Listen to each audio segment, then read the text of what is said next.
Bonjour les amis, j'espère que vous allez bien. Les Lions indomptables du Cameroun ont deux rencontres à jouer le 7 septembre contre la Namibie et le 10 septembre contre le Zimbabwe.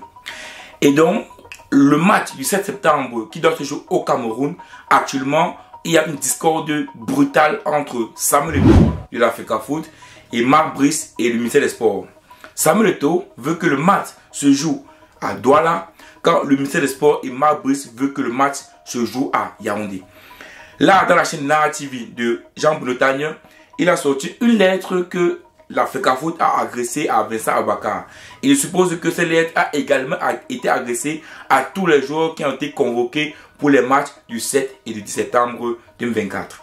Donc, on va lire la lettre ensemble et vous allez bien comprendre que ici, clairement, on est là en train de voir encore une fois de plus un conflit direct ouvert entre l'Africa Foot et le ministère des Sports. Lisons ensemble la lettre qui était adressée à Vincent Aboubakar et vous allez comprendre rapidement que dans quelques jours, dans 2 semaines, il va encore se passer quelque chose de bizarre au Cameroun. Qu'est-ce que la lettre dit? Monsieur Aboubakar Vincent, joueur de la sélection nationale camerounaise masculine A. Objet, note d'information. Monsieur, dans le cadre des journées 1 et 2 des éliminatoires de la Coupe d'Afrique des Nations Total Énergie Maroc 2025, le Cameroun, via la sélection nationale senior messieurs, jouera 2 matchs selon le chronogramme ci-dessous. Match 1, Cameroun-Namibie, le 16 septembre 2024 à 17 h au stade Japoma à Douala. Match 2, Zimbabwe-Cameroun, le 10 septembre 2024 à 18 h au stade Nelson Mandela de Kampala. En prélude à ces rencontres, un stage est prévu à Douala à partir du 2 septembre 2024. Vous avez été retenu dans la liste élargie des joueurs sélectionnés par l'entraîneur sélectionneur. Donc, il dit bien, le stage doit se faire à Douala et que bien sûr, Aboubakar Vincent a été sélectionné par l'entraîneur sélectionneur.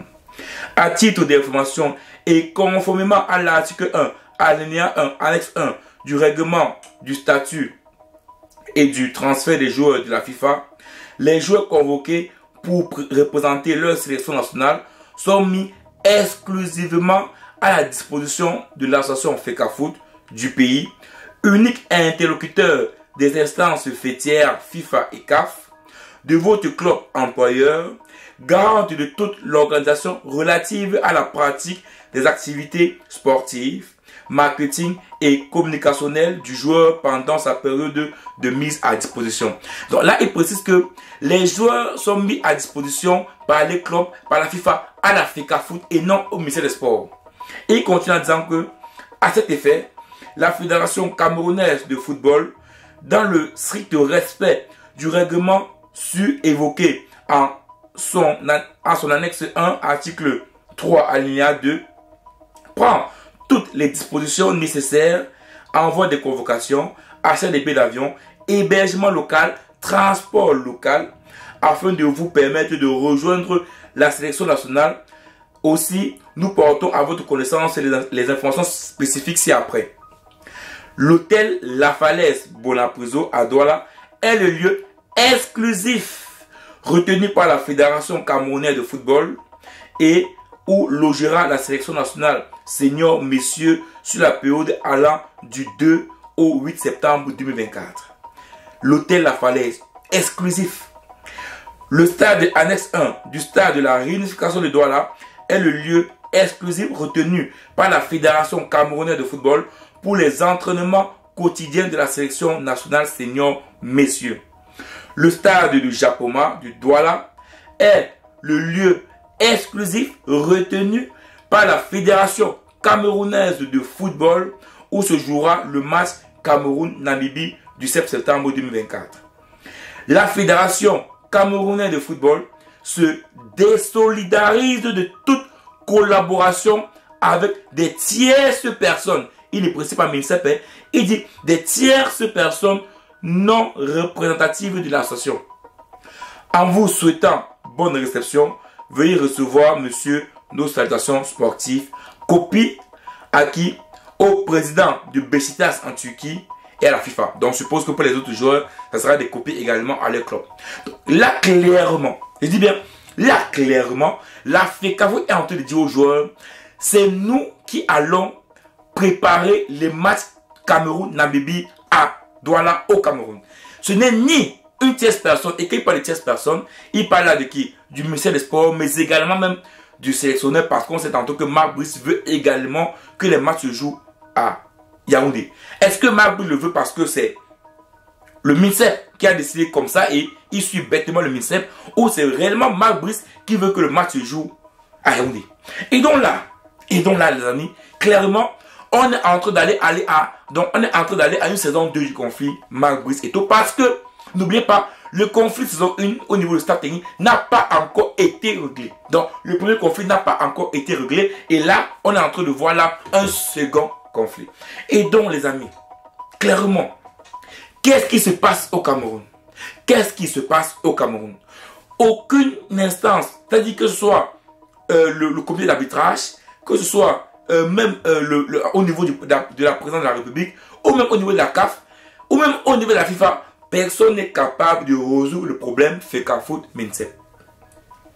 On a vu récemment une sortie de Marc Brice où il a lavé Samuel Eto'o, je peux dire comme ça, où il a clairement dit que Samuel Eto'o n'a jamais réussi comme entraîneur, jamais réussi comme entrepreneur, et voire même comme dirigeant de football sportif, il ne pourra pas réussir, et qu'il n'a réussi que comme footballeur. En instant en disant que Rigobert Song était sa girouette et qu'il pouvait faire ce qu'il veut, entrer dans les stades, entrer dans les gradins, entrer dans les vestiaires, et enfin il dit ce qu'il veut aux joueurs, faire la liste des joueurs, faire même le classement. Donc c'était pas Rigobert Song le coach, ça on le savait déjà.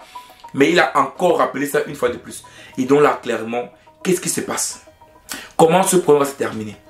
Oui, Samuel Eto'o dit clairement que les joueurs, comme ils arrivent, ils doivent savoir que c'est la Fecafoot qui est responsable d'eux. Donc, il n'y a pas question qu'ils arrivent et partent loger à Yaoundé. Ils vont se désolidariser. Ils l'ont dit. Ils vont se désolidariser. Si n'importe quoi arrive à un joueur, la Fecafoot ne répondra pas de cela au club. Voilà ce que cela signifie. Et donc, on peut arriver à un niveau où quoi? Ou si par exemple un joueur arrive et qui ne respecte pas ce que la Fecafoot a demandé, le club par exemple peut décider que lors d'une convocation, qu'il n'y va pas. Mais oui, c'est possible. Le club peut dire, bon, comme là, clairement, on voit que ce n'est pas la fédération sportive du Cameroun qui gère les joueurs. Donc le club peut décider de manière unilatérale de refuser que son joueur parte représenter la sélection nationale. Et la FIFA ne pourra même pas dire autre chose parce que clairement là, la fédération qui doit gérer ne gère pas. Donc c'est normal que le club, ayant peur que son joueur arrive, se blesse et tout ce qui tourne autour, les assurances, tout ça qui est pris en charge, si la fédération refuse d'accepter cela, donc c'est normal que les équipes de football où évoluent les joueurs refusent à un moment donné que les joueurs vont jouer dans les sélections nationales. Donc clairement là, dans quelques semaines, on verra encore un conflit ouvert. Cela n'est pas bien pour le Cameroun, il faut le dire ici clairement, c'est pas une bonne chose. Encore une fois de plus, c'est le Cameroun qui est lavé, c'est le Cameroun qui est souillé, c'est le Cameroun qui fait la honte de l'Afrique, c'est le Cameroun qui sera critiqué par d'autres pays africains, c'est le Cameroun qui sera encore une honte, une honte totale encore une fois de plus pour l'Afrique. On a vu ce qui s'est passé pour le Cap-Vert, donc on risque encore d'avoir les mêmes scènes pour la Namibie, quasiment 3 mois après. Donc c'est vraiment malheureux.